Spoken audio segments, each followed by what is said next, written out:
Switching the TBS protecting group to the mesylate, followed by selective reduction with Schwarz reagent of a tertiary amide to an aldehyde, gave rise to the compound 120, which, upon reductive amination with nosioamine, gave rise to the amine 121.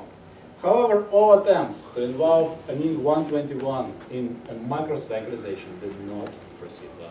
So all the bases I tried, all the conditions that were tried, never produced any amounts of the desired amine based on M1. So with this, it's a 10-member ring, so they envisioned that it can be very tricky, yet all attempts failed. So with this in hand, we decided to try a bit different strategy. And instead of going through just simple amine alkylation, to use a Staudinger Wittig cascade. So transforming the rearrangement product 118 into the azide, followed by selective reduction, gave rise to an aldehyde 124, which upon treatment with triphenylphosphine gave rise to the azo-Wittig intermediate, which based on NMR gave small amounts of a desired amine 126. However, all attempts to treat it with different reductant agents resulted in no isolation of the corresponding amine 127. Only hydrolysis products were seen and several polymeric products were isolated. At this point, we decided to try to change our strategy a bit, and instead of forming a macrocycle, first form a tetracyclic intermediate 128, which potentially can be formed from the corresponding azide 123 using a Brown type amination. However, all attempts that we made to hydroborate the double bond in compound 123 completely failed, because the double bond is not just tertiary double bond, it's also very sterically hindered at this point. It's very hard to approach it, so there is no hydroboration seen after even prolonged periods of time. Only slow reduction of the azide portion was seen upon long exposure to cyclohexylchloride. So at this point we decided to switch our strategy again, and instead of going for Staudinger Wittig or amination, try to do a macro optimization. So upon treatment of an amide 118 with superhydride followed by mesylation and azidation, we were able to produce azide 142 in nearly quantitative yield, which upon deprotection and selective oxidation gave rise to carboxylic acid 133.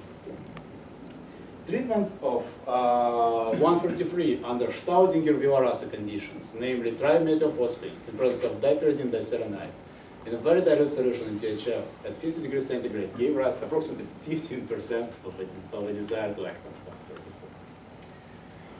So that's where we stand right now. Essentially, we have small amounts of a desired lactam 134. The next step is the reduction of the lactam moiety followed by anionic cyclization, but still needs to be performed. So far, we're working more on the optimization of this step. The yield on the first attempt was pretty low, so we're trying to see any alternative approaches to form this, to do this macro optimization.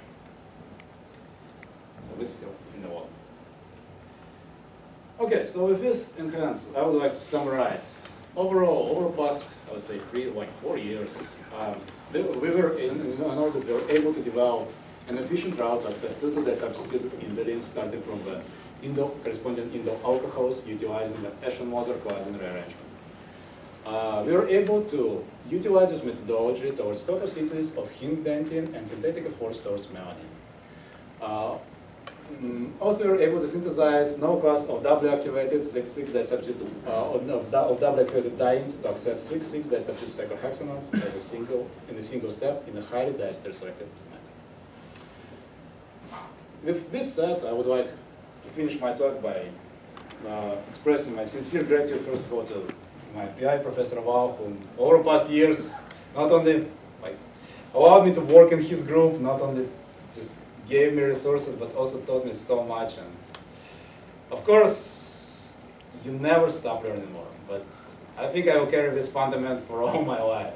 Like everywhere I was, people say, like, yeah, I had a sign of my PI. I can for sure say, like even 30 years after now, that you taught me a lot about how to do synthesis, especially how to think about it. At least I try to learn as much as I can, to think actually from the mechanisms, from everything I do, and to work as hard as I can.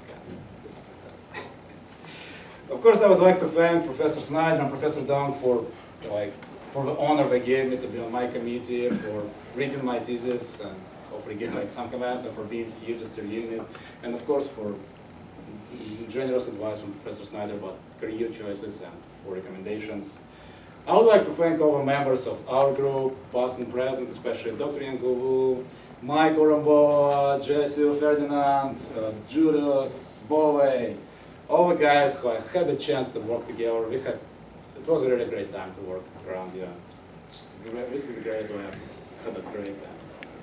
Specifically, I want to thank the chemistry department staff, Dr. Anthony Urkevich, because he makes a lot on a daily basis for us to run our NMRs, and I learned actually a lot on the NMR techniques. Of course, Dr. Vera Dragisic and Melinda for their help during all the process, for all the documents. Of course, Dr. Valery Kerov, with whom I had a chance to TA for many years. And of course, Mike O'Reilly for all the help that he gives to us. Like with him, the department actually runs smoothly.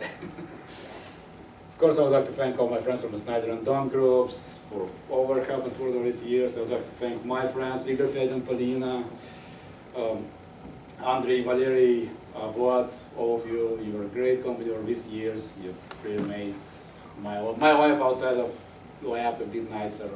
You don't need to live outside of lab, but sometimes you have to. It's sad. And of course, my family for all their support, and specifically my wife for her support over the past years of grad school. It's a challenge. All right, with this, I would like to again thank you for all your attention, and I would be more than happy to answer any questions you have, any suggestions, anything. Thank you so much.